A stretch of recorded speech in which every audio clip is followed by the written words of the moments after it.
Welcome to the BS and Beer Show. BS stands for Building Science. If you don't know that, you haven't been paying attention to the show for the last, 3 years, however long we're doing it.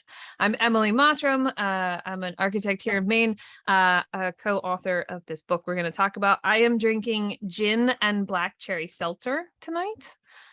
Sorry, no beer, but everybody who's in the audience, tell us what you're drinking and where you're from so that people know that you're here. BS and Beer is an independent grassroots movement. Everybody who joins us volunteers their time. So thank you to all of our panelists who have joined us tonight. If you're interested in starting your own local BS and Beer group, we encourage it. You can find advice on how to start your own group on our website, thebsandbeershow.com. We just asked you don't trademark the name. So I want to say thank you to our media partners, Fine Home Building and Green Building Advisor, who help us make this Zoom show happen. Almost said every week, but we're once a month now. So every month. You find the chat box. It may already be flashing on the bottom of the screen. If you haven't used Zoom during this pandemic, that's a surprise, but make sure that you pick all panelists and all attendees, or everyone, depending on which version of Zoom you have, so that everybody can see your comments in the chat box. Fine Home Building sends out a Zoom reminder every month. All that's going to do is remind you to show up for the show. If you want to know what we're going to talk about, go over to thebsandbeershow.com and join our mailing list. Then you get guest bio updates on what the show is going to be about. Video recordings of tonight's show will be up on our YouTube channel. You can watch all the past shows, including this show, and share it with people if they want to know what the book is about. An audio-only version of the BS and Beer Show is also available on Spotify and Apple Podcasts. So, Mike, we got a couple of announcements. Off to you. Yes, thank you, Emily. I am Mike Maines. I'm a designer in Maine. I am also drinking gin and soda because they don't have any tonic and it's too hot to drink anything else. Special announcements are, I will put in the chat box a link to our Pretty Good House book. I'll also put a link to Allison Bales, one of our guests tonight, his book, Your House Needs to Breathe, or Does It? So we will have a link to that, and we'll talk a little more about Allison's book here as we go. I do want to mention Friday, August 26th is International Flashing Day. We have this nice t-shirt that's not going to show up on my screen. Yeah, there we go. Flash me. So Aaron Jones from Big Dog Construction. Let's see if that one will show. Yeah, Big Dog Construction up in Grand Manan Island. Started this along with SIGA. So post on Instagram on that day, hashtag International Flashing Awareness Day, and tag Big Dog Construction and SIGA to promote good flashing practices. So I'll put links to all those in the chat. And then also, we haven't promoted Passive House Accelerator in a while, but I was just at a conference along with a couple of these guys and saw the founder of Passive House Accelerator, Michael Ingui, and just wanted people to know about the good work they're doing. They do sort of some BS and Beer type stuff and a lot of other things, and it's a really great resource. So check them out. And I'm not organized enough, but I know in the audience we have Randy Rand, who has started a BS and Beer group here in Orono, Maine, sort of a little north of me, and Danuta, who is part of the new group in Sacramento. So you guys and anybody else, if you want to put links to your local BS and Beer groups, please post those in the chat. I'll take a breath. So guest. Oh, I just got to note the chat is disabled. Can you? Yeah, Emily's. I'm working on it. Oh, okay. Oh, I'm working on it. Hold on. Or Kylie, Okay. if you're listening. Yeah. Okay, that's weird. Okay, that explains why nobody was posting except the panelists. Got it. All right. So I'd like to thank everybody here for their contributions to this book. The idea started with Dan Colbert, but its development has been crowdsourced and crowd promoted. So it really only seems appropriate that that it took a village to write the book. Peter can say a little more about how much fun that was for him. Some key people and contributors won't be here tonight, including Martin Holliday, who was the editor of Green Building Advisor and promoted this and helped spread the idea, which we think is a good idea to share. And he wrote about it himself. But we really wanted to sincerely thank everybody involved, all of you here tonight. And this is as much uh, uh, book contributors party as a discussion. We usually read full bios for everybody, but we're going to keep it a little briefer tonight. So we'll just go around the screen. Everybody's screen is different, so I'll call people out. If you could just tell us what you're drinking tonight, if anything, and where you are, what you do for work, what your contribution to the book was, just a few words. So let's start with top of my screen is Allison Bales. Oh, wow. Hi, I'm Allison. Tonight I am drinking an emergency drinking beer because I am in an emergency situation after having drank way too much in the last 4 days at Building Science Summer Camp. My contribution to the book was two things. I contributed a graph, which I guess made it into the book, of diminishing returns of insulation. I see Dan nodding his head, so that's in there. And I also reviewed and made suggestions for improvement to the chapter on mechanical systems. Excellent. Thank you, Allison. How about you, Carl Seville? Carl Seville in Decatur, Georgia. I'm probably a stone's throw from where Allison is sitting right now, either his office or his house. It's pretty close. I'm drinking soda water. I didn't actually overdrink at the Building Science Summer Camp, but I certainly overate. So I'm just trying to keep it clean. I do green building certification and other various consulting work throughout the country from our Decatur, Georgia offices. Excellent. Thank you, Carl. How about you, Chris Briley? Yeah, I'm Chris Briley. I'm an architect here in Portland, Maine. One of the authors of the book. I don't know. Are we going to talk about which chapters we each focused on, or what? I don't. Oh, yeah. It doesn't matter. We were all. Nah, it doesn't matter.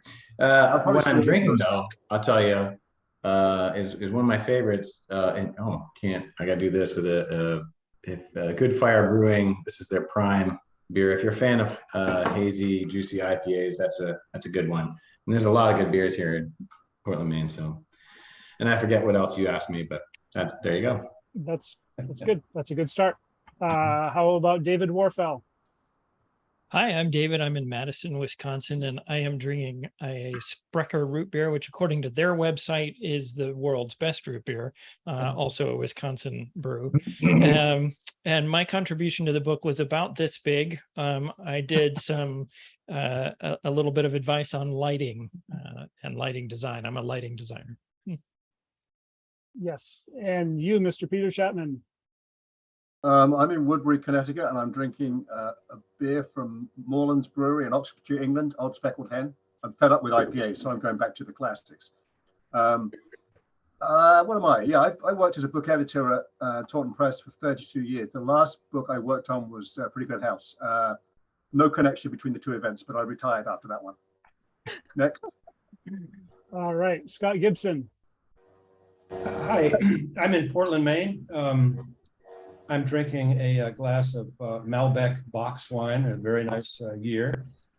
I wrote some of the case studies in the book and just sort of helped out here and there. And I think it's really pretty cool to see all the authors in one place, which I have not seen until this point. So it's fun. Excellent. Dan Colbert.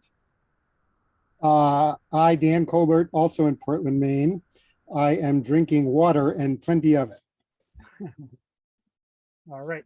And your contribution was this whole stupid thing was your idea, and exactly. And you were one of the authors. I get none of the credit and all of the blame. There you go. And last but not least, Robert Swinburne. Oh yeah.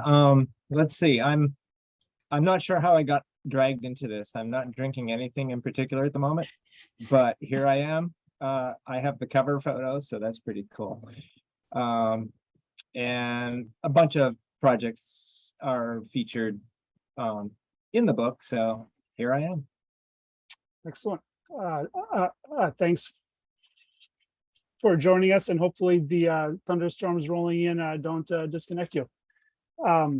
So we thought just to sort of get things kicked off, we just have a question or two for each of you. So again, we'll just go around the screen, or actually we'll go through our list in order so we don't lose our place. And then we can just sort of roll into an open discussion after that. So we'll start with Dan. Do you want to just give us sort of an overview of what the heck is Pretty Good House, and how did it start, and how did we get into this book thing, and just what's the story? Sure. I want to start out by saying hi, Mom.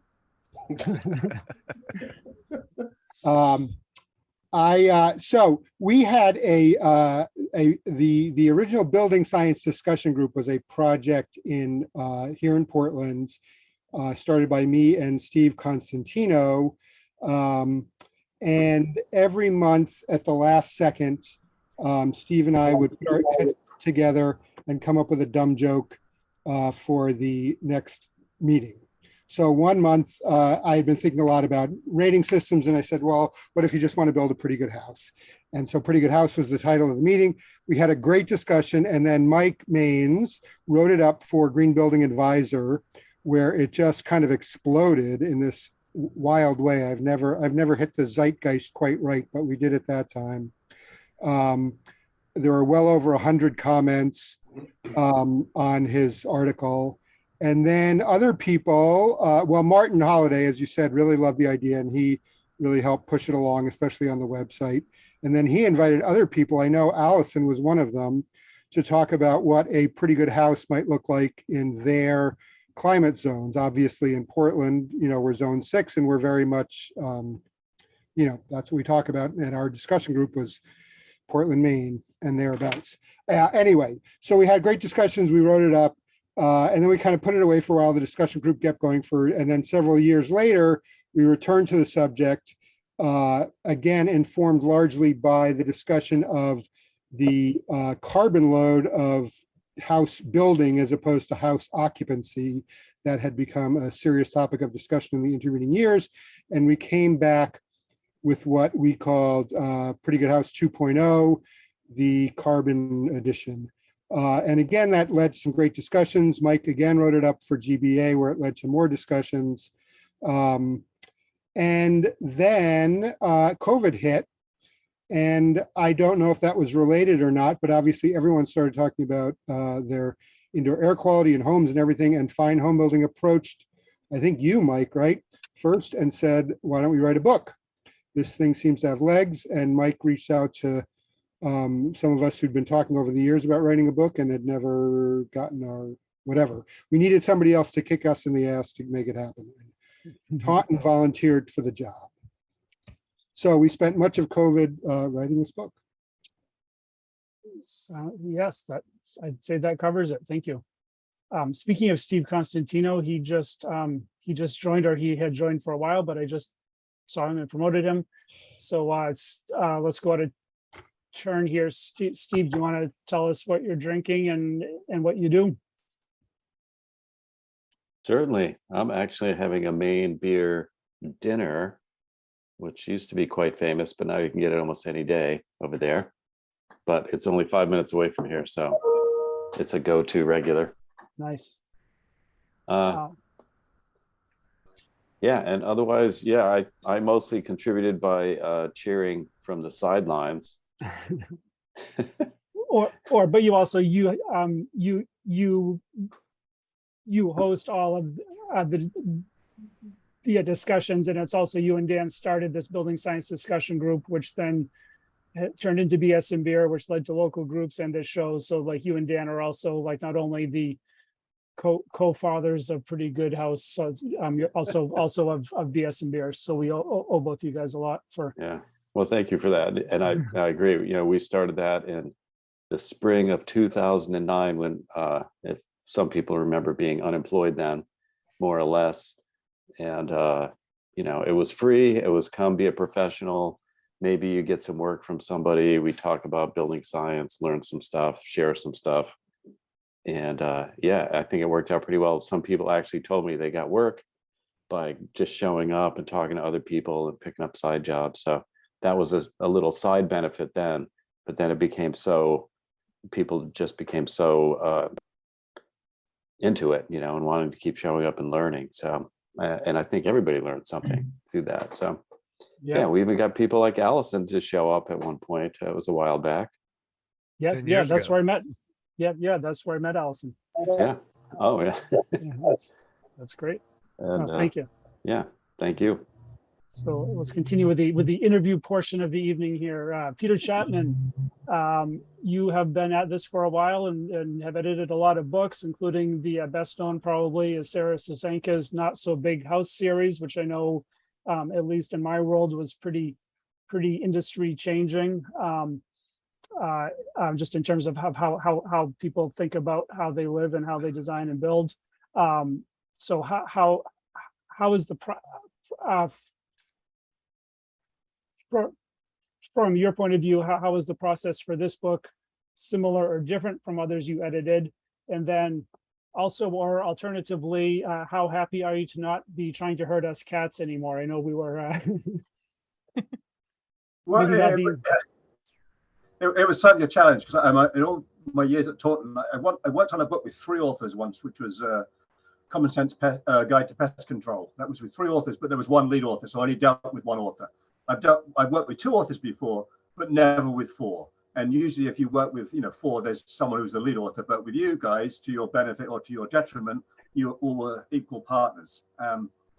So that was a challenge. Each of you has different styles as well and different personalities. I was kind of thinking about this. I was thinking, I'm a fan of jigsaw puzzles and did a bunch of them during COVID. And I was thinking, like, you've got a 1,000-piece jigsaw puzzle. So each of you 4 authors, in theory, had 250 pieces to contribute to the puzzle. And they're all in this box, but there's no picture on the front of the damn box. But anyway, all of Emily's pieces and all of Mike's pieces were perfectly symmetrical, fully interlocking. We see on a jigsaw puzzle, fully interlocking, everything lines up and everything's just as it should be. Dan's pieces were like crazy shapes, like, when they're not fully interlocking, where they could go, it could be a big one or a little one, and but they all go together and everything went together. Chris's pieces, there were a few missing, and I'm still looking for them. That was kind of the story of the book. We had 2 authors who were very methodical. Dan, who was inspirational, and Chris, who did a fantastic job with the illustrations and everything. But he was always our whipping boy because he took on a lot. He took on maybe more than most. And I always feel we're still missing a few pieces, just like that puzzle box. So that was a challenge there. And just I think also you've all written before, but this is the first time you've written a book. So that was a challenge. The challenge for me initially when I saw the manuscript was I thought, well, we don't really have enough here for a book. We don't have enough content. And we certainly didn't have enough visuals. So I was pushing you. And that one of the key ideas was bringing Scott on board to do all the case studies. We have 10 case studies, which really kind of leaven the heavy building science. We get more design talk in there, and I think which really elevates the book. And so that really helped. And all along the way, people kept sending photos in and expanding the text. And before I knew it, we had way too much text. But in the end, somehow it worked out, and I'm proud that this was my last book. I enjoyed it. Well, now I enjoyed it. I didn't enjoy it at the time. Looking back, I enjoyed it, I guess. Yeah. But thanks anyway. Well, that's good. I do have to say, and Dan mentioned this in the chat when we were initially when we decided that we would each sort of lead one chapter. We sort of went around and picked like dodgeball, just picked one by one which ones we were doing, and Chris kept picking the hard chapters, and I was like, I was overworked at the time, and those were chapters that interested me too. But it's like, should I like jump in there or should I? Yes, you should have. And you should have. But no, I think they're all great. Just so we don't have to identify them. But I think you did great, Chris. But it was. Yeah, just have to say that. Yeah, I'd definitely like to say a special mention to Dan as well, because he stepped up at the end. When I first had Dan all the the Zoom meetings, I thought, hey, this guy's not interested. He's driving around in his car, smoking a cigar. He's not really paying attention. He's late, and I thought, but then somehow he kind of took charge in a way, and he read all the chapters. He made improvements to all the chapters, and each of you improved each other's chapters as well, along with the outside readers. So that was good. But Dan went from being like a sleeping partner to being, the boss in a way. So that was kind of scary. Yeah. Godfather, one could say. Yes. Oh yeah. I think of Dan's sort of push at the end. He really sort of tied everything together. It's like concrete. We had all the aggregate pieces, and then Dan just came through and added the beginning and the end and sidebars and just sort of tied everything together nicely and commented on or helped the rest of us fine tune our chapters. So no, I totally agree. He was writing faster than I could edit at the end there. It was like, whoa, wait a minute, there's more coming from that. Where's this sidebar going? Slow down, buddy. It's crazy. Okay, Dan wants to talk content. All right. Where are we? You're Chris. So now it's Chris's turn to talk about content. Oh, so that. Well, yes. So, Chris, what do you hope or think the impact of the book will be, and or what do you think what are the most important concepts or impacts of the book? What do you think are the big details? Well, I mean, like all of us, that we've all talked about this. Like we're hoping that this book, moves the needle a bit. Like it really is trying to find a common denominator between, homeowner who's about to build a house to, architectural, intern to building apprentice to architectural professional to builder. Like there's something in here for everybody, and to Peter and Scott's credit, like it has been edited and presented and produced in a way that is very digestible and very Taunton-like in its presentation. It's like a magazine. I've been told this by people like who've said, I read your book like last night. Like I read it last night, like sat down, went through the pages and got really absorbed in it. And of course they're kind of building type people, and they really got into it and were fast through some of the pages and stuff. But others who are like who are about to build and renovate, like digging in and saying, wow, this is a really good book with lots of content in it. I'm like, I know, right? Like yeah, well, it was a lot of work. But so I think the impact I'm hoping it has is that rather than some of these other like Passive House and Lead and things like that have they've reached those building professionals. They've kind of hit the upper echelon and the early adopters first, and then it trickles down. This I think is I'm hoping has a deeper penetration when it hits, and we all joked around about the title Pretty Good House. In fact, my mom, I remember her like when there was a magazine article written about Pretty Good House and had one of our houses on it or something like that, and she's like, oh, I don't know if you're gonna like it, and they called it Pretty Good or whatever. And I'm like, no Mom, and I'm like, explain. No, that's the thing. That's kind of it's the joke of it. It's pretty good. It's pretty good. It's pretty and it's good. And if you can't do this, like if a builder reads this and this is pretty good, and they're like, wow, that's a lot, but that's pretty good. That's where we're setting the bar at pretty good. So anyway, so I'm hoping this has a deeper impact, moves the needle more than some of these other things, and it actually, that it's actually read and absorbed by society. Excellent. Scott Gibson, and again, like I emailed you guys, if you don't like our questions, feel free to make up your own. We're just trying to get some conversation going here. Scott, you've written and co-written several books, including Green from the Ground Up, which was influential for me. It came out about when I was getting into this whole part of the field. Do you think the number of people involved in this book were a benefit or a hindrance? And then also, what did we miss? Do you think if you could also say, what should the sequel include? Well, Green from the Ground Up it's a really old book at this point. And back in the day when I co-wrote that with David Johnston from Boulder, there just wasn't a lot of material out there. There just, it was new. And I look back at that book now and think, man, that could have been so much better. But, it's what we had to work with and what we could do at the time. This book, I think the biggest challenge was kind of a logistical thing. 4 authors, all with different voices, all with different things to say, and some mindful of deadlines and some not. So it was, from that standpoint, it was like a great mix of material. I had this thought the other day about it would have been kind of fun, maybe a crazy idea, Peter, but if each chapter that these guys had written had been bylined by them, it would have you know, it's like Chris Briley talks about mechanicals, whatever. I don't remember the order exactly, or, you know, Dan or Emily or what, you know. That would have made an interesting mix where I think it would have freed the authors to be a little bit less, and the editors to be a little bit less mindful of trying to make it uniform and trying to make it like all read like a magazine. It might have been fun to have a little bit more, you know, individuality in that writing style, but it was a terrific project. I'm just so happy to be involved in it. I really loved it. Or thanks for or yeah, you were actually photographing one of my projects for the GBA article on helical piers, and you just said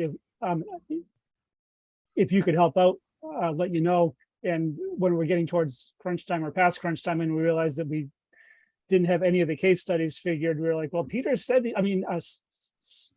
Scott offered, maybe he'll take us up on that. That offer. Well, that was the easy part. The case studies are just really a breeze. They're the easy, non-technical side of it, and it was really fun to do those. But I'm glad I could. Yeah, no, thank you. We appreciate it. Do you want to take any of these, Emily, or should I just keep going? Sorry, I was scrubbing for audience questions. Oh, good. Oh yeah. No, I can keep reading. I can actually read without stuttering too badly, so that's good. Steve Constantino, as a building products retailer, do you think the book will change anything for your business, and or who do you think will benefit most from this book? That's a good question. I've spent 20 years at this, trying to get builders to build better. And when you leap to passive house and lead and all those things, so many builders would be just saying, yeah, I'm not doing that. So the Pretty Good House is at least in theory, it's very reachable for a lot of contractors I've known over time. So they're less intimidated by it. And there's no certification, there's no proving anything, but it's an opportunity for them to grab onto doing better than they were doing. In changing my business, I don't know. I would hope it improves things, but I guess we'll see. I don't think I'm going to make a lot of money selling books. If anybody wants to make a pilgrimage to visit Steve, he may have 1 or 2 signed copies left. Just saying, for people in the audience who wanted to know how to get a hold of one. Yeah, I definitely have several left. I'll buy one, Steve. All right, I'm sending you one, Scott. I'm gonna find one for you. No, I want the signed one. Oh, you know, I would love to have one signed by like everyone at Taunton who worked on it on the back end that we, you know, like who took all those illustrations I did and then, you know, like formatted them and pushed them around the page and redid the text. Like those would be great signatures. I'd love to have one signed by you, Peter, and Scott, and Mark and everybody else. I would just like to say, I don't think that anybody but Peter Chapman could have done this. I first joined Taunton in 1992, and so I've been working around that place for a long time. I've worked with Peter on a bunch of books. I don't think anybody could have pulled this off. He's an unheralded but an outstanding editor. I guess you guys were lucky to have him. We feel so. Yes, we agree. Absolutely. Allison, you're next on the list. I know you haven't actually read a copy yet, so you're kind of on the spot here, but don't worry. I'm actually kind of worded this so I don't think you have to worry. You understand Pretty Good House principles. Just the book kind of goes through everything you need to know, from like how do you pick a team, to how do you assess economics, to what are your building sections, to what are the materials you should and shouldn't use. Obviously the mechanical chapter you did read, and some other things in there. So you just finished writing a book all by yourself. You didn't have a whole team. Based on what you know about our book, do you think yours will have similar readership, or or what sort of pretty good house principles do you feel like you expand on in your book, which again is a house has to breathe, or does it? Is that correct? Yes, that's the name of it. A house has to breathe. And then I always pause, or does it? And sometimes I have to tell people to shut up and let me finish so they can get the full effect.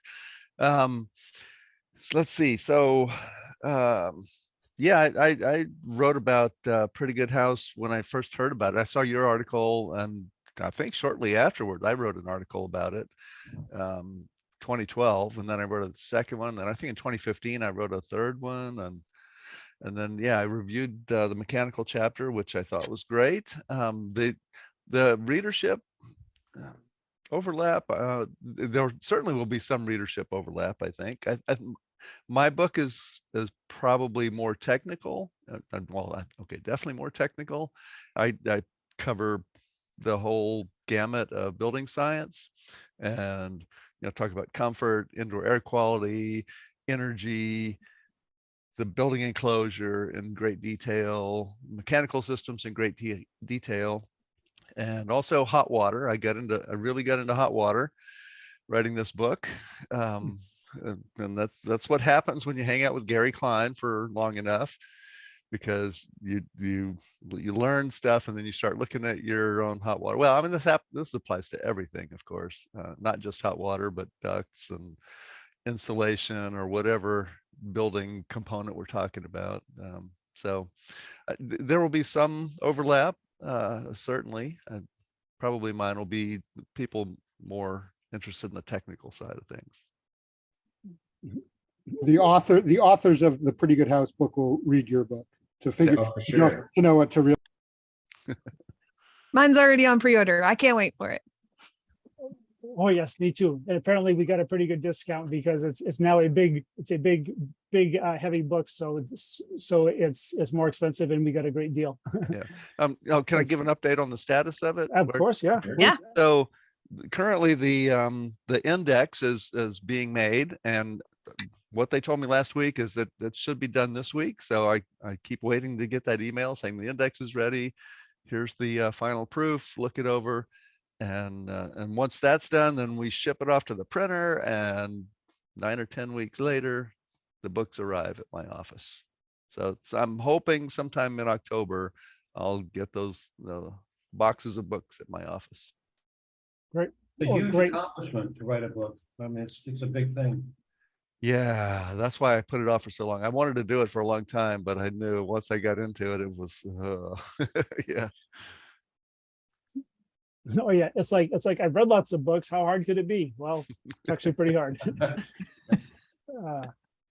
No, David Warfel, and I do have to say, you are nicely lit, perfectly lit. Emily's a close second, and I know she's also a lighting nerd, but you can just sort of tell who cares the most about lighting quality.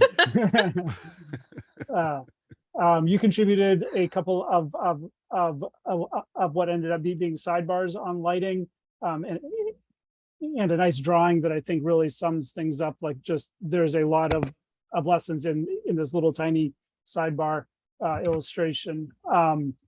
And we've had you on BS and Beer now twice before to talk about pretty good lighting. So you've had 3 hours here now to talk about lighting. What's your elevator pitch on what is pretty good lighting mean to you?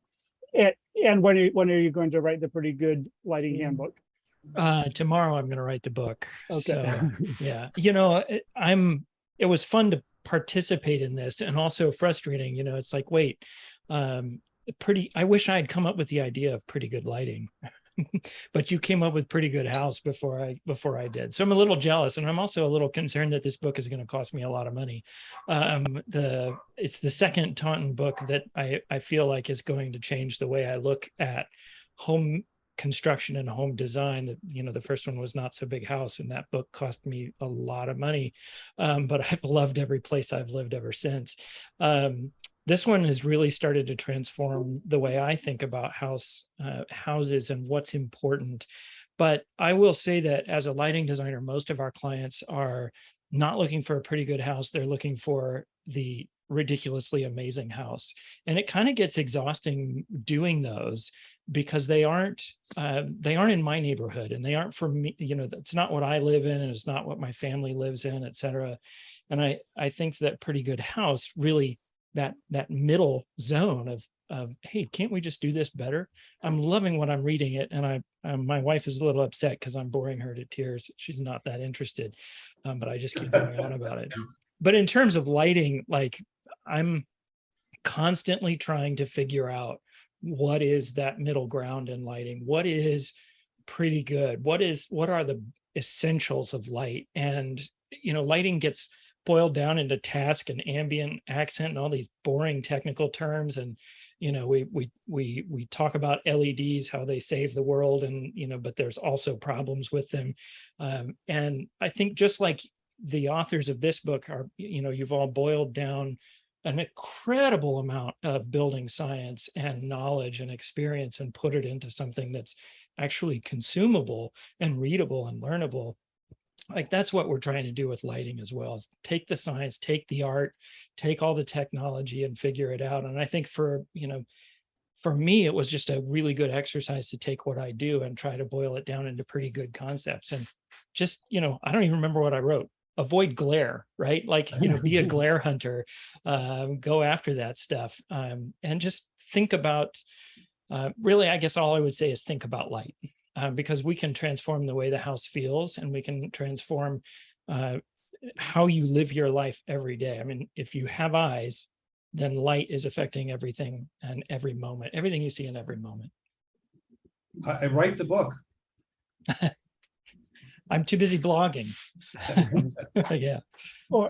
Or talk with Allison then, because he's the most prolific blogger any of us know. So if he can do it, you can do it. I was gonna say, he can tell you how hard it is to go from blogging to writing a book.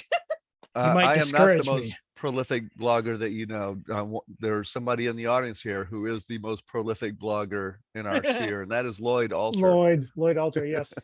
Where is Lloyd? He's out there somewhere. Oh yeah, he's in the ether here on the chat box. Bob Swinburne must have been a victim of a thunderstorm. We're going to ask him about the case studies he has in the book. Carl Seville. Hey, well, actually, I did neglect to say that I contributed a case study, which is the first case study, and I was actually just looking on Amazon. You can see the first 4 pages of the case study in the book preview. Yeah, you're helping us sell the book. I hope so. Yeah, I'll try. Or I think or not. The funny thing for me was that by the time you guys started talking about Pretty Good House on Green Building Advisor and stuff, I was kind of rolling off. I wrote there for a long time and just kind of stopped doing it as I ran out of ideas. I'm not as creative as Allison in terms of coming up with stuff to write almost every other day. But I had all these theories about building a house from my years in construction and my years in sustainable building. And I put it together with my good friend Thomas Hood, who was actually on the call. He's a great architect from Carmel, California. He flew to Atlanta and we basically figured out my design in like 3 days. And nothing's really changed, and it turned out great. And as I learned about the Pretty Good House, it's like it pretty much was a pretty good house. So I guess it's just kind of the idea is that great minds think alike. Maybe I'm sort of building myself a little bit too much there, but I think, you know, there is a certain convergence of ideas. The one thing I do want to say, and I think I just want to lighten this up. This thing's dragging a little bit. You people from Maine with these double walls and all this insulation, don't you understand climate change is coming? And aren't you over insulating for the future? Yeah, and you did a pretty good job of balancing it out and bringing in all the climates, but all building science seems to have a cold climate bias, which drives us in the South a little bit nuts. Understood. We hear that a lot because I mean, in a way, that's kind of why, like, that's why I think like Maine sort of like is like this, like we're into the green and sustainable building and insulating, and because it's cold here in the winter, man. Yeah, so after long. No, well, yeah. Let's see. It used to be cold. And, you know, it used to be a lot. To heat a house to 60 from 0 is a lot harder than to cool it from 100 to 70. Yeah, no, I totally get that. I understand the delta. I know you do. But explaining it to people is kind of interesting sometimes. You know, it's like, I don't need really super windows here because I'm not, there's not 100-degree temperature differential when it's cold here, you know? Yeah. I also want to encourage people to check out the BS and Beer KC has done a wall section competition for the last couple of years, and some high school kids have come up with some really creative solutions for some climate zones other than 6 and 7, which is really interesting, and you get some perspective on that. So that's up on the YouTube channel. People can check out what they submitted as well, because you're right, we get flack for that, but there have been some pretty cool options. Last but not least, Emily Mottram, tell us about Taunton's educational series based on Pretty Good House Principles. Yeah, so apparently, because you all want to know about every other climate zone, we're going to do a training series on it as well. So I've already asked some of you, or roped some of you into potentially participating in some question and answers, but expanding on the Pretty Good House Principles, which is really why to, not how to, but maybe dive a little bit into a few more details, talk about a few more climate zones, talk about how things are applicable in different areas. But yeah, taking a dive into that one as a training series, because Taunton is trying to expand how people consume the information. And we want to make sure that if reading the book, because there are people who are not readers, isn't your thing, that taking webinar and training series might be the way you want to consume it. So that's coming up, hopefully in the fall. We'll cross our fingers. It took us the better part of 1.5 years to write a book. Don't ask Peter about that. Only a year and a half? That's pretty damn fast. There were really 4 of us. Yeah. Or we were told otherwise, Carl. Well, I mean, actually, I wrote a textbook with my partner like 10 years ago, and it's already kind of outdated, and it's probably not going to get updated, but it took us a good couple of years. It was the recession, so we had nothing else to do, so it was fun, but it took a lot of time to put that book together. Excellent. Well, first, I have a question for the audience. Is if you have a copy of the book, what is the chapter you flip to first, or which part of it appeals to you most? Just let us know in the chat box. And then for audience, it's 7:15, so we'll get to audience questions if that's a good, everybody. Let's see. Not sure how to interpret this, but in the same way that the word minimum does a disservice to the IECC, do you think pretty good does a disservice to the book in concept? So from the inception, we've been criticized on the name. We sort of threw around names initially. I thought it ought to be Wicked Good House. Other people had other other ideas. Pretty good. It's Dan's sense of humor, and most people seem to get it. Some people don't seem to get it. Does the title Pretty Good, is that a good thing, bad thing, indifferent? Who wants to argue? I like it. I would like to chime in.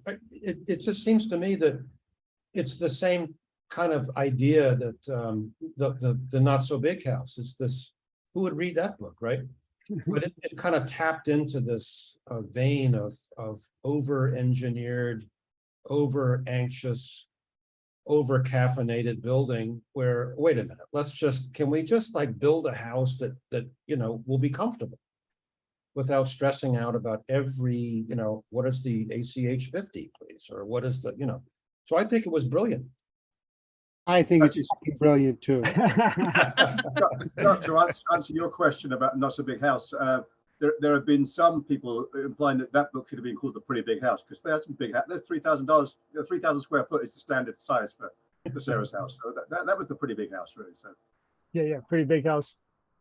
Yeah, this is really the Not So Big House. If you read the chapter, I don't even remember what chapter it's in. I think we started at like 1,000 square feet. Yeah, 800. Yeah, and I think Scott got it exactly. I mean, I think we were trying to suggest some modesty, both in terms of people's ambitions for their house and also for their approach. I think that, I think if we had one goal, it was to make the critical building science elements very approachable for anyone, both for people thinking about building a house, and also maybe even more importantly for contractors and designers who maybe have been either intimidated or annoyed or put off by, by some of the high performance, whatever culture, to make it approachable and to make it, whatever, seem possible, and also to approach it with humility and a sense of humor. I really I think the title is great. I mean, I tend to keep things light and have a sense of humor. So there's something sort of humorous about it. And I do like the idea that it's not a program. I mean, I certify buildings, so I don't have anything against programs, but they drive me nuts. And they drive most builders nuts. So the idea of having guidelines to do something that will get you a good result without having to fill out a checklist and pay money to various people, pay money to different organizations to give you a little certificate makes a lot of sense to me. I think that we say it at one point, but the book is really, it's, we definitely were avoiding writing a how-to book, and instead we're trying to write a why-to book. We wanted, it's anti-prescriptive, both because we weren't sure what the prescription should be, and also just because philosophically we were trying to say, there is no one size fits all. You have to figure out what works. And to do that, you need to know the principles behind it. You can build a passive house with zero understanding of building science, right? It's a prescriptive path and you follow it.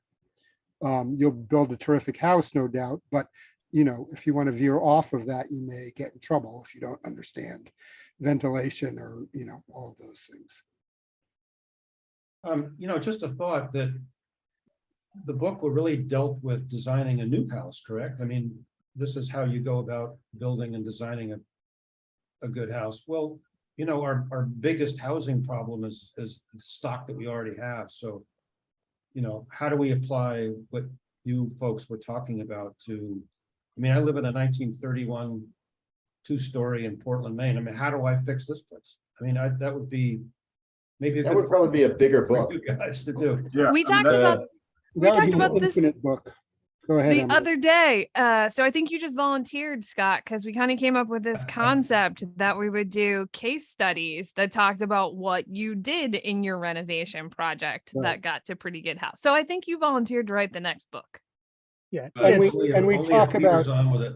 right. Yeah, you may drag me out of retirement as well, so watch out. Oh, is that an offer? Yeah. Also, it's recorded. I'm already doing some freelance stuff, so yeah. I'm All right. Yeah. All right. He's on the line. He's hooked. And we do talk about renos explicitly in two ways. One, we say at the beginning of the book that, we are aware of the fact that we're not talking about renos, and the reason why is that everyone is different. There's an infinite number of issues, and it's a hell of a lot easier to design a new house with all of these principles in mind. But we also did try to explicitly say at least at the end of every chapter, here are some things to think about if you're working on an existing house. But you're right. But yes, it's definitely been in our mind. At least two of the case studies are renos as well. And 2 or 3, I think, are renos as well. So that's covered there. Yeah. Or I think part of it too is that with new construction, it's easier to be at least somewhat prescriptive. Like we're already not too prescriptive, like a central tenet that I don't think we discussed, but is probably the most unique thing about the whole concept is keep making improvements until they stop making financial sense. Like of all the programs out there, I don't think any of them talk about how much things cost. And of the hundreds and hundreds of projects I've done, I've never had one that didn't have a tight budget of some sort. So there's a disconnect there between a reality and these certification programs. And there are benefits to certification programs, but it's sort of do the best you can. My own rule on renovations is try to at least meet the current code minimum at minimum. Deep energy retrofits rarely make financial sense if you can afford it, and it's not too carbon intensive, great. But so that's my 2 cents on that. And I think that also brings up a really important point that we also talk about in the book is that, one of the calculations these days is the looming threat of global warming, and that we don't have time, that doing a project that uses, if the payoff for your energy improvements is 50 years, we don't have 50 years. Right. So there's this need for a massive intervention of money to renovate, all the many millions of housing units that are leaky and drafty and et cetera. So right. We'd be much better off improving every existing home's performance by, 20% than by picking a half a dozen millionaires' homes and reducing them by 90%. And Dan, what you just said also means that we should pay more attention to the upfront carbon. The operation, the upfront carbon becomes a lot more important when we have less time, when we've got a crisis going on like this. Exactly. And that was really the genesis of the 2.0 part. So I'm curious, all 4 of the authors are designers and or builders or both.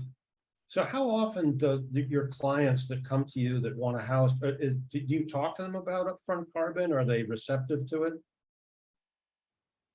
Yes, and I mean, it depends on, every client is different, and every client is like on a different part of that spectrum of both knowledge and passion towards, sustainability. And some know nothing about embodied carbon and are eager to learn. And when you start saying, hey, almost all of them, I mean, we say we are trying to eliminate concrete from our buildings, which sounds ridiculous, on its face, but we actually are. We're trying to do this with as little concrete as possible. So, and we're doing more bio-based materials, less synthetic and concrete and steel. And when we explain why, and when we're starting to use beam in the office, just to like compare whether it's installations or structural systems or something like that, just so we can say, if you do this,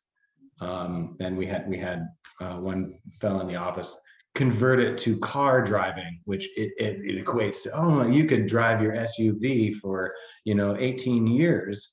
That carbon is equivalent to doing spray foam versus cellulose, for example, and then it's like, wow, really? And that made a difference. Whereas before I could say, I could use generic numbers and it didn't seem to land as well.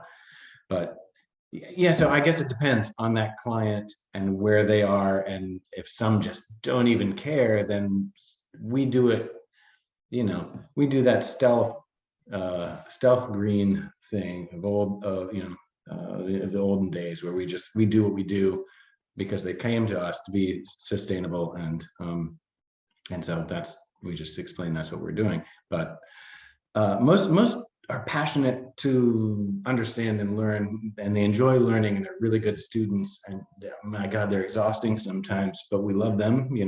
They're good exercise. I mean, right? I mean, in a way, we're like blessed.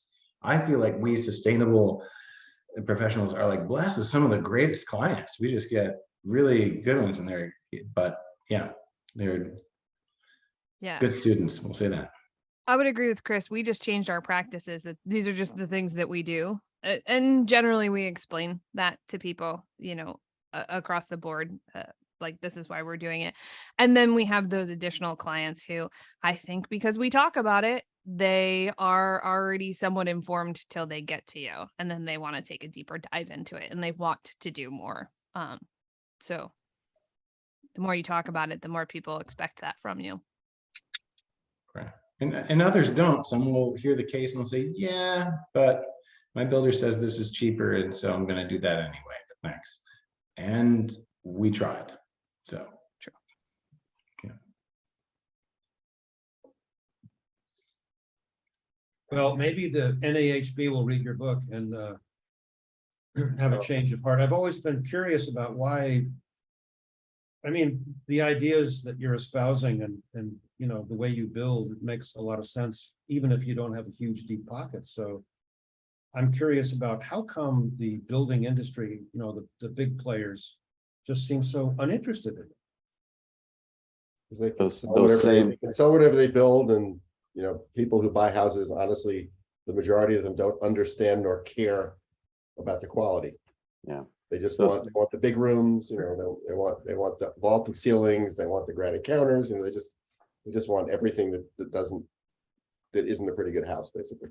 Yeah, for most people, you know, a house is not a design build exercise. It's a shopping exercise. They go shop for their house and they buy it. And most builders, and you know, they'll build and provide, you know, what sells, and people buy what's offered. And there's not the larger the commodity, you know, the smaller the innovation is in that marketplace. So building is like a huge commodity, and so there's little innovation. We're you know, we the ones who are actually building and thinking about this stuff, and you know, we're the ones who are like, hey, maybe there's a better way to do this. And others in the fray are just like, let's, you know, build, sell. I mean, I've given lots of trainings to builders, you know, for the local HBA, and every time I talk about high performance building stuff, they just argue with me all the time. It's like, why would you do that? You can't do that. It costs too much. You know, they don't want to ever do anything different. You know, they don't want to ever think, you know, doing anything different is terrifying to them. Even if you can prove that it would be better and cost less, they don't want to change. You know, although they use a lot of spray foam. They like spray foam. I think there's a lot to be said for that. One, durability is the biggest callback for builders, right? It's got to be durable. You don't want to call back. You don't want water, whatever. So they know what they know. The other thing is, I think that especially now as it's really busy, there isn't enough time to educate, right? And so the homeowners who are shopping for houses, right, instead of doing a design build experience, don't get enough time with somebody to educate them on why they would want to do this instead of something else. So the Appraisal Institute sets these fancy things are what makes your house worth something, and that's the information that's getting out there. And unfortunately, most housing is built by developers, not by caring building professionals like us who want to do better things, and they're in the process of selling land. So they'll build whatever's cheapest on top of it. And building the house is an undesirable byproduct. Exactly. Oh, yeah. Or just, I mean, personally and selfishly, I mean, part of my motivation for writing this was altruistic, save the planet, all that. But also part of it was I don't have time to try to convince every potential client of everything that's in the book. So it's sort of like I give potential clients this book, or tell them to read it and say, if you agree, great, we can talk. And just it sort of puts it on them to get up to speed. And the idea is initially we had to make a conscious decision.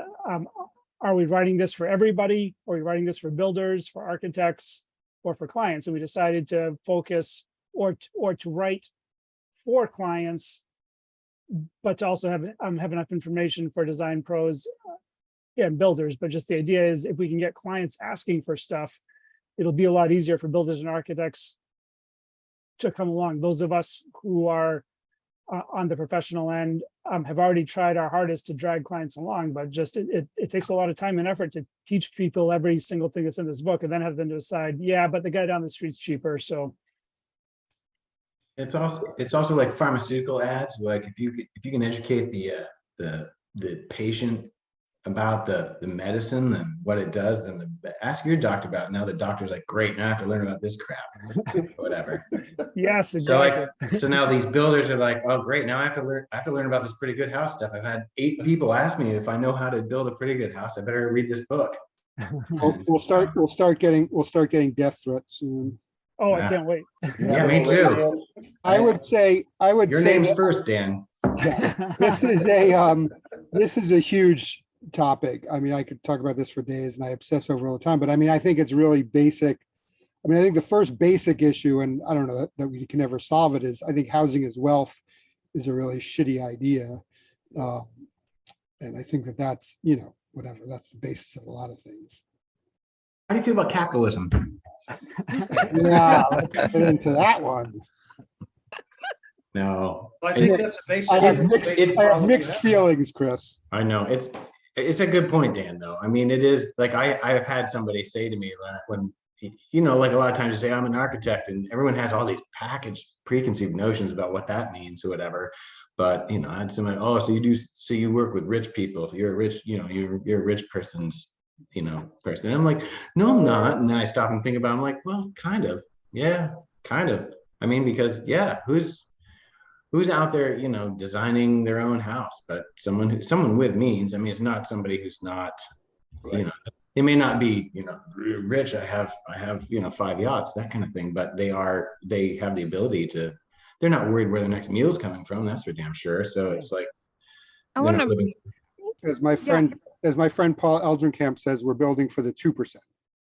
Oh, yeah. But what about the trickle down effect? Like won't the trickle down effect help everybody? All right. Okay. All right, Emily, jump in. And that's all the time we have tonight. No, I want to plug an article that Heather is writing in Greening Healthy Homes, Maine. So sorry to all of you people who don't live in Maine. She'll eventually post it online.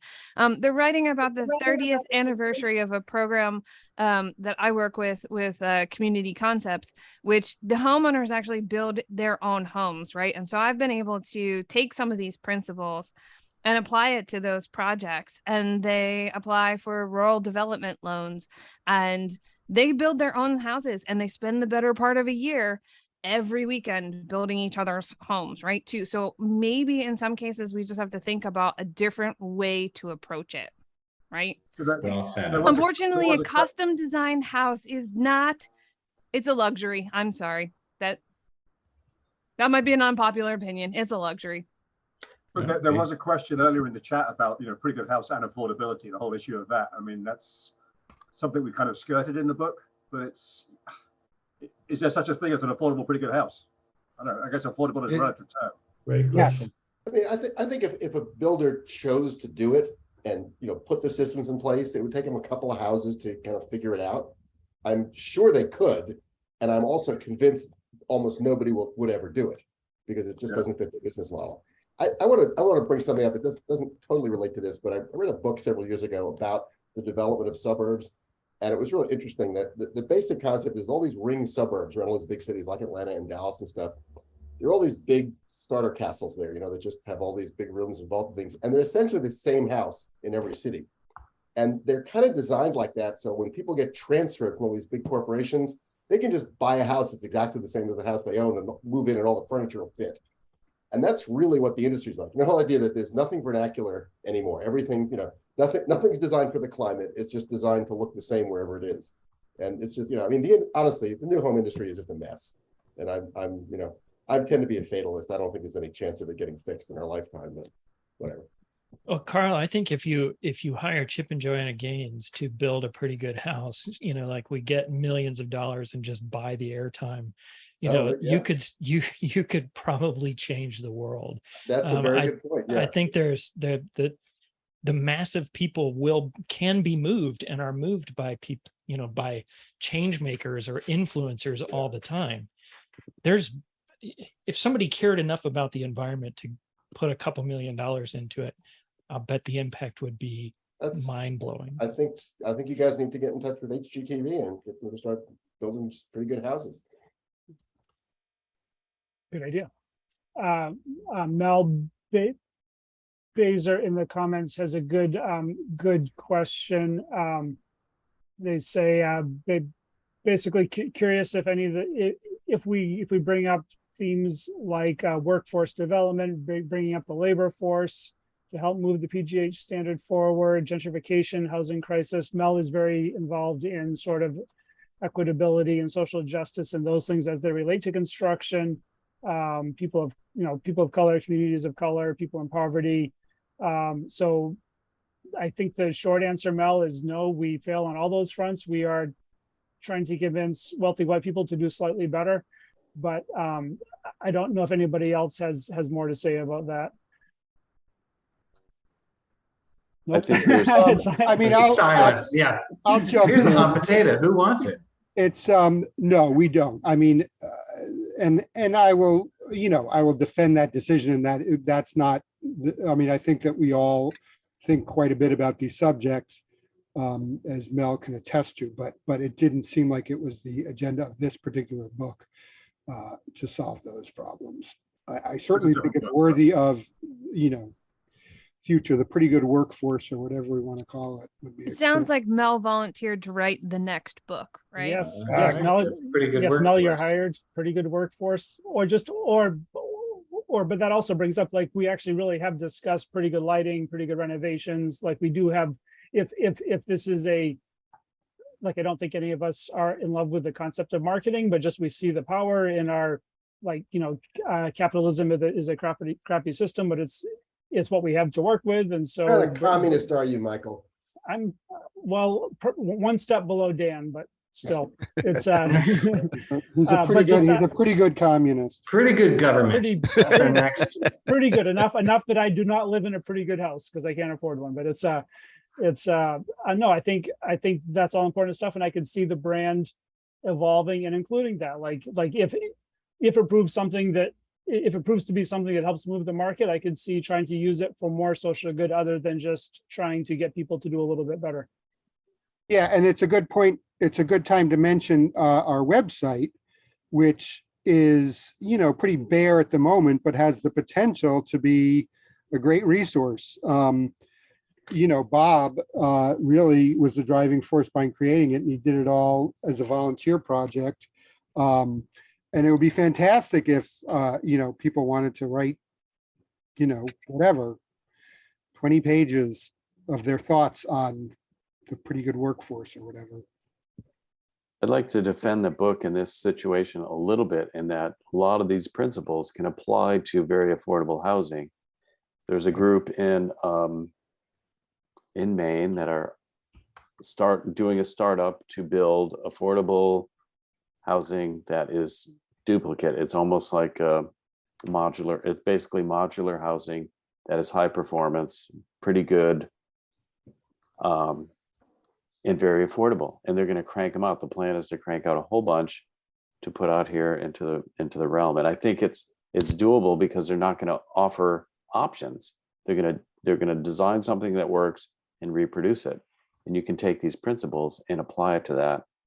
It's not high design. It's effective design. You want to give them a shout out? What's the name?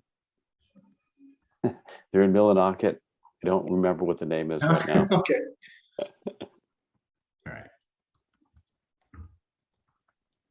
That's good. Well, sign me up for pretty good lighting. I'm ready. Let's bring it. I would say at this point that we were very conservative out the gate because we didn't know where this was going. We printed 5,000 copies and they pretty much sold out within a week. So we're back with a second printing now of 10,000 copies. So this clearly has legs, this idea. So I mean, I'm really looking to think, what are the next titles? I mean, Pretty Good Reno is certainly one of them. I think Pretty Good applied to the whole nation is another one, because we are very Maine centric. I think it needs to be expanded beyond that. And Pretty Good Design is also another thing. So there are certainly 3, 4, or 5, and Pretty Good Lighting would be part of Pretty Good Design. So there are certainly other offshoots from this, which I think, I'm no longer part of the Taunton family now, it seems, but there is definitely a receptiveness to expanding this brand, as we did with Not So Big. We started with Not So Big, which I worked on that, and I didn't think I took it home when the book came out and didn't even look at it because I was so tired of it. But this could have that same kind of impact, I think. I mean, design books, building books don't sell as much as they did then, but certainly I think this is going to have an impact. So, I mean, I would encourage you to come up with other ideas. And I think there will be receptiveness from Taunton. All right. And it might be a good idea to ask, viewers, panel, the attendees, to what they would like to see. And we've seen the Reno certainly as an idea, and I know there are other ideas for particular topics. Yeah, crowdsourcing. Yeah, That's how this concept happened. Right. And Lloyd asked an interesting question about whether or not we'd copyrighted the phrase. I just did. I just copyrighted it, Dan. So no, you didn't. We'll send you. I know where you live, Carl. No, you don't actually. I don't know, whatever. Well, I'm sure it's something we'll have to talk about, but we really don't want to own this. We want it to let 1,000 pretty good houses bloom, as Mao might say. So I actually think you probably should copyright it so somebody else doesn't and basically sully it. Yeah, I guess we should, but I don't know that. Anyway, whatever. It's a boring topic, but it's attitude certainly is that we want this. We don't want people to have to ask us permission to take this idea and run with it. Yeah, I mean, in terms of expanding it, I mean, I think one thing would, look at remodeling, focus on just, more regional issues. If it's just web-based or something, just get people to contribute and start broadening it out. Yeah. It could be a full-time job to manage it. Yeah. Yes, which means we need an organization, which means we need management and structure. You're gonna make millions from the book, so just invest in that. Yeah. Yeah, our first check should be coming in a month or two. And the residuals from HGTV should help too. Exactly. Let's see. Maybe for questions here. Somebody in the audience asked this is going back ways, I think, but Carl, are you saying that houses in the South don't need insulation? Oh no, or be airtight? This is Robbie busting my chops. Oh, okay, got it. All right. There was a question about ventilation too. I'm trying to find early on. Yeah, question. You talk about kitchen range hoods, exterior exhaust capture efficiency interlocks. Yeah, we do. Actually, we talk explicitly about those. And actually, that's one of the few areas where we do get kind of prescriptive. But it's also, so we got some great input from Allison in that chapter. And, it's been one of the interesting things. I think that's one of the things that certainly the COVID era has really forced indoor air quality and ventilation into everyone's minds quite a bit. So it's good. I think that we're in a very interesting period for indoor air quality. We're able to measure it in ways we had not been able to. I heard it was a topic of some discussion at camp this week. Oh yeah, no, it was interesting. I mean, Allison did a whole presentation on Conti Rosenthal boxes, which is take a standard box fan and attach it to MERV 13 filters, and you actually have a really effective air cleaner. And I mean, there were 400 something of the top building science people plus me in the room for 3 days, and maybe 20% wore masks. Allison did, I did not. A lot of us didn't, but they had like UV light, and we had somebody talking about UV and relative humidity and dew points and all this stuff. It was really pretty fascinating. Yeah, it's a huge topic, and mostly what we know is that we don't know enough. Yeah, don't know enough, but we know we're not. Well, we do know enough. We know the typical indoor air quality is pretty crappy. So like this is not a pretty crappy house, it's a pretty good house. So we know that we need to improve indoor air quality, and that involves using better materials, better insulation. Right. And kitchen ventilation in particular is very important, and we do talk about it. And the code is catching, the code. I mean, basically at this point, I think if you build to IRC 20, whatever the most recent is 2021, you're building a pretty good house already. I mean, it's great that the code is finally becoming an instrument of good instead of evil. Right. And hopefully the book will help people get there, to understand 2021, right? Because it's going to be a big leap from us, from being at 2009 last year to jumping to 2021 next year. So. Yeah. Yeah, Lloyd says Allison could write his next book just about kitchen ventilation. I mean, I think that is the next frontier, really. Like, I think most of us are now used to, mini splits, heat pump technology, healthy materials, all that stuff. Kitchen ventilation is really sort of the elephant in the room at the moment.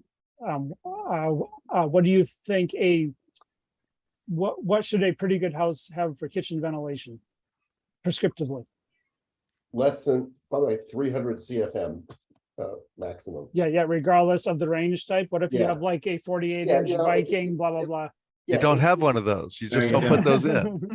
Yeah, if you're frying turkeys, maybe, but you should do those outside. It's like, it's people buy these 6-burner ranges and 1200 CFM range hoods and never, They never turn them on, but if they, but if they do, it'll kill their house. Yeah. The Brett Singer from Lawrence Berkeley National Lab spoke at summer building science summer camp a few years ago, and I've heard him speak a bunch of times. But he says you should be able to do everything you need to do with about 250 300 CFM of range hood exhaust, and that will do everything you need. Have it low and big, right? Yeah, and you've got to have a good capture efficiency, which is something Lawrence Berkeley National Lab is working on, so that we can buy range hoods and we will know what the capture efficiency of that range hood is. Yeah, I wrote a blog post about his presentation several years ago, and I entitled it "Why Range Hoods Don't Work." Because it was a great presentation to explain why they don't work. And reason number one is people don't turn them on. Or why not though? Why don't they turn them on? They don't think about it. They don't understand the importance of it. They're noisy. Those are probably the top three reasons right there. Yeah. And they aren't low because those of us who are 6 feet or taller bang our heads on them when they're properly located. So it makes it hard to cook if you keep knocking your forehead. And when you're bald, it shows. People want to put in recirculating hoods, which I just love. Oh. We need translucent range hoods that are 6 inches off the burners. That'll work. Yeah. Yeah. Or can we just do outdoor kitchens exclusively? What we need is pretty good. So on the book series list, I will do pretty good ventilation and cover, balanced ventilation in kitchens and bathrooms and all that. They used to put kitchens outdoors so the houses didn't burn down. Oh, is that why? It wasn't for the smoke? That's and why the kitchens heat? were separate. Okay. It would burn the house down. Right.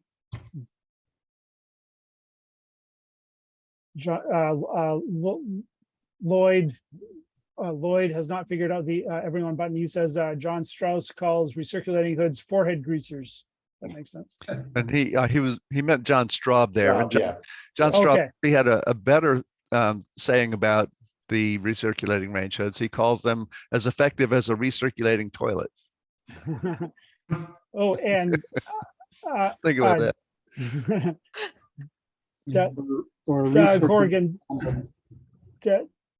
Doug Corrigan, who's in DC, says pretty good luxury outdoor kitchens. He has the case studies. What was the show about again? What are we talking about? The book or something. Yeah. I don't know. Whatever we want to talk about. It's more questions. Ask questions, people. Questions. Yeah. Composting range hood. Yeah, that's a great idea. That. Yeah. Composting range hood. Right. Yeah, we aren't getting a whole ton of questions. So yeah, if nobody, I might have missed a bunch, but I have a topic. If no one, there's a lull. Shoot. Go for it. All right. Well, remember one of the very first corrections that came in on the book. Like, do we want to talk about boring corrections that no one cares about? Sure. Yeah. I do.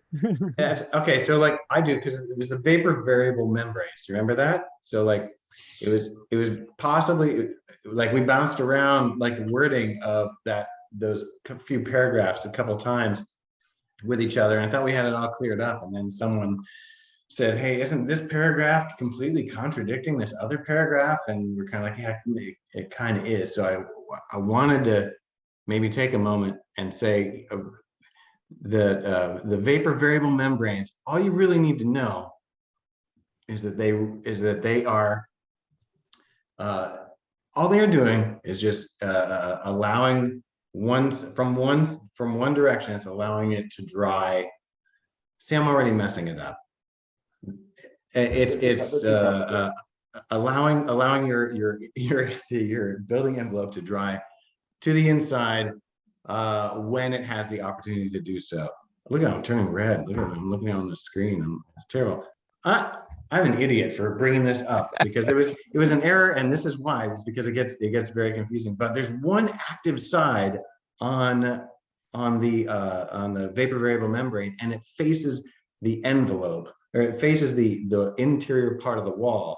So it's really what's happening on the interior part of the wall. When the humidity increases in the wall, that's when the pores open up, not when the humidity increases in the room. That's when the pores open up. That's wrong, which is what it kind of implied in that paragraph, or it gets confusing. That was clear as mud there, Chris. Yeah, you're. I think- I think- I came in prepared to clarify that in case someone said, you have this all wrong, and it clearly, we know where the error came from. I think the important point is there are a few typos in there. I think mine is worse, that on 2 adjacent pages, I have 2 different charts for prescriptive window U factors. They're pretty close to each other, but they're not the same. So just pick one or the other. It doesn't matter. Right. Here's a good question here. We got a very good question here. Were there any serious disagreements from the authors on any particular topics? I like that. Ooh, that's a great question. Let's fight. Trying to think. Serious disagreements. I mean, think there was some about, there was not, I mean, I think, coincidentally enough, I think there was some about vapor barriers in general, right? Maybe not serious, but. I don't think there are any serious disagreements. I think we are all aligned enough that any disagreements were like, do we call it X or Y, or do we? Right. I think we're aligned enough that it just kind of shows this is all freaking common sense stuff. Right. And those of us, we've been talking about this shit together for 10 years. So it's like we're pretty well aligned at this point.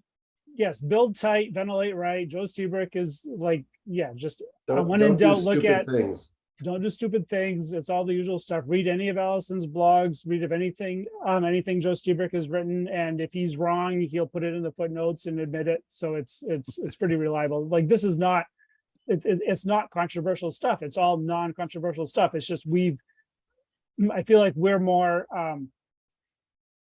our role in this book is interpreting it for the general public. It's not like we are not coming up with any of these ideas. Like this is just us reading the smart people and going to the conferences and doing it and learning what we did wrong, and then writing it for the common person, or not common person, but just for the public. And because the super smart people they're too far away from the public, so they don't understand how they think. But those of us who are dealing with people who aren't sure if they want, do they want a tight house or not? It's like, we're like, well, all the smart people say yes, and so here's why, and here's a pretty picture, and that's the idea. I think the biggest comment we got too was that we sort of put it all in one place, right? So you can get all this information. Again, it's not a new concept. You can get it, go down a deep dive or whatever all over the internet. And it was like, we kind of packaged it into one place. And that was one of the comments that we've gotten about the book, which is, this is great. I don't have to look in 50 different resources to kind of figure out what I want to do. I can at least start here and then take a deeper dive on the whatever things that I need. Yeah. And a conversation we had years ago, long before Taunton approached us, when we were trying to figure out what we were doing with this idea, what it was. I mean, I think we sort of decided at one point that, that a decision tree was sort of the closest model we could come to this idea, right? That our goal was to help guide people through thinking these things out. Yeah. If this, then this. Yeah, you could actually do it in a piece of software if you took the time to put it together. Yeah. I've thought about that for renovations for a long time. It's like, you can just, it'd be an enormous project, but once it's done, it would work great. You just keep answering questions and it would lead you to the solutions. Right. Yeah, Mel said she'd love a Cliff Notes version for handing to clients. I mean, that's actually what I'd really love to hear. I mean, obviously we don't know yet, but I'm hoping in a year or so, we'll start hearing from contractors and designers about the reception that the book's getting from their clientele. I mean, that would really mean we'd succeeded, frankly. Do you guys have a forum on the Pretty Good House website? Not yet. No. You should probably put one up and let people start. I think GBA. Are you willing to moderate it? I think GBA is talking. Pay me, sure. Wasn't GBA talking about doing it with all your royalties? Oh, I think Dan Morrison had offered 10 years ago to do that, and I'm sure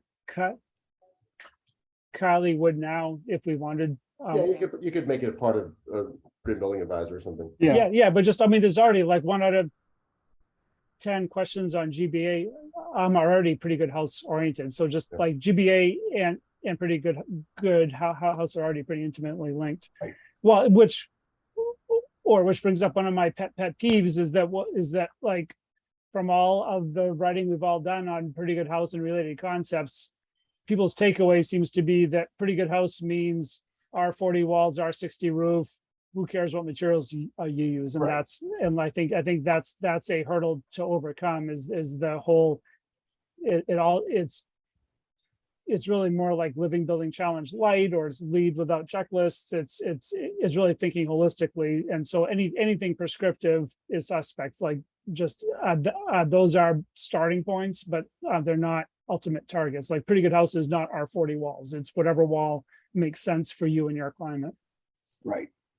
And we also don't want it to just be a cop out, right? I mean, that's one of my concerns anyways. You just say you built a house because you didn't, we tried okay, but then we gave up. So or like one of our first responses you got, Dan, or one of the first feedback from the book was somebody earnestly mentioning the good enough house, and like they repeated it several times, like they really thought it was the good enough house. And it just, to me, like the good enough house and the pretty good house, like they're sort of the same, but it's really not very the different ideas, right? it's the difference between do better things or do things better. Ooh, I like that. There you go. Or well, we're at the end of our time. So how about we quickly go around and say, I don't know, what do you think, Emily? You're in charge tonight, actually, even though I'm doing more talking. What do you want people to say as their final thoughts?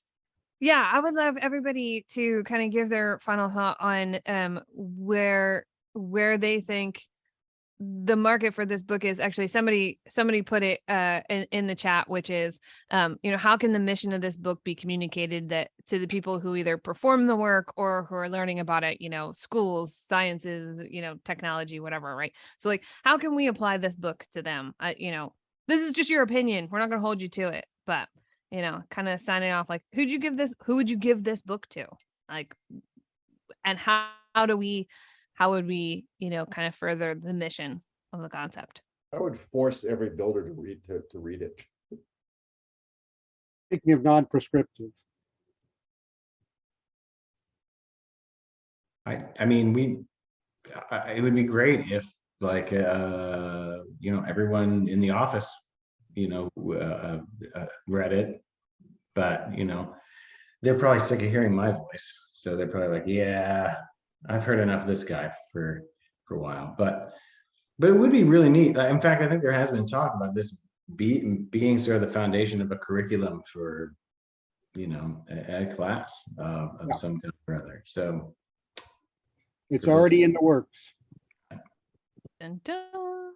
I'd find the list of residential architects and send them all a copy. Oh, complimentary. Yeah, we got to find a donor. Yeah, who's volunteering? Somebody. Scott? But Yeah. Yes. Final thoughts. What do you want the book to do? Or Okay, I would like the book to sell 1 billion copies for all you guys, and I hope you've got good royalty contracts with Peter.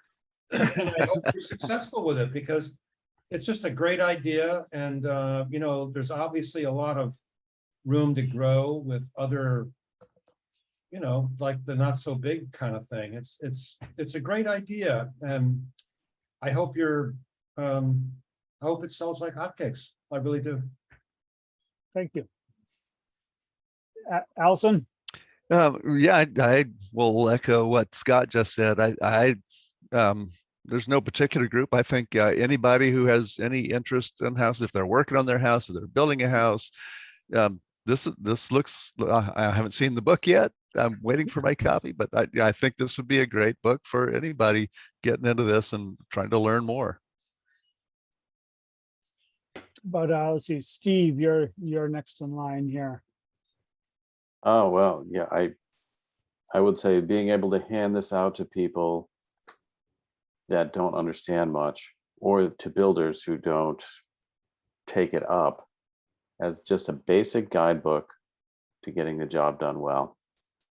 Practical high performance. Practical high performance. That's a good, that actually would have been a really good subtitle instead of a guide to, the amount of time we spent debating a guide to creating better homes or a guide for creating better homes. We spent a lot of time on that 2 or 4 anyway. Yes, Steve, where were you a couple months ago? I don't know. Were you asking me that? There was so many emails. I don't know. There were a lot of emails. Yeah. Let's see. David, did you already? I mentioned. Sorry, I'm multitasking here. Peter, what's your take? I mean, just the reception to the book has been good, and I think that it proves the concept works. I think just from here, do more books. Do more books. The question is, which is next? And my goal is for the book to bring Peter out of retirement so we can do more books. Probably already has. Yes, I can't imagine doing this with anybody else. Just nobody else would put up with us. So it's just got to be Peter. It would be a waste to have put you through that, the 4 of you through that, and not to use you again, because you must have learned something during those year and a half. You don't know us very well then, after all. Well, everybody knows that once you leave Taunton, you freelance for Taunton. Yeah, like Scott left about 10 years ago. He's still doing it. Well, 20 years ago, I left. Okay. And so, I mean, Peter, you're just beginning your long freelance career. Yeah, exactly. There you go. Yeah, once you leave, you freelance, and that's how Taunton gets you. Hotel California, check out but never leave. Yeah. Exactly. Who didn't talk? Did you go, Carl? Yeah. I butted in somewhere along the line. Okay, good. Everybody good? Well, great. Thank you. Thank you, Mike. Yeah, thank you all for spending or sharing your time and thoughts with us tonight, and for your help with the book. We hope it blossoms in whatever Dan's mouth saying was. Yeah. Take care. We appreciate all the support too for everybody in the audience who bought a book, gave a book, did whatever, kept promoting it. Thank you all for that. So we hope it continues to grow legs. Well, Bye. Have a great night. Thanks, all.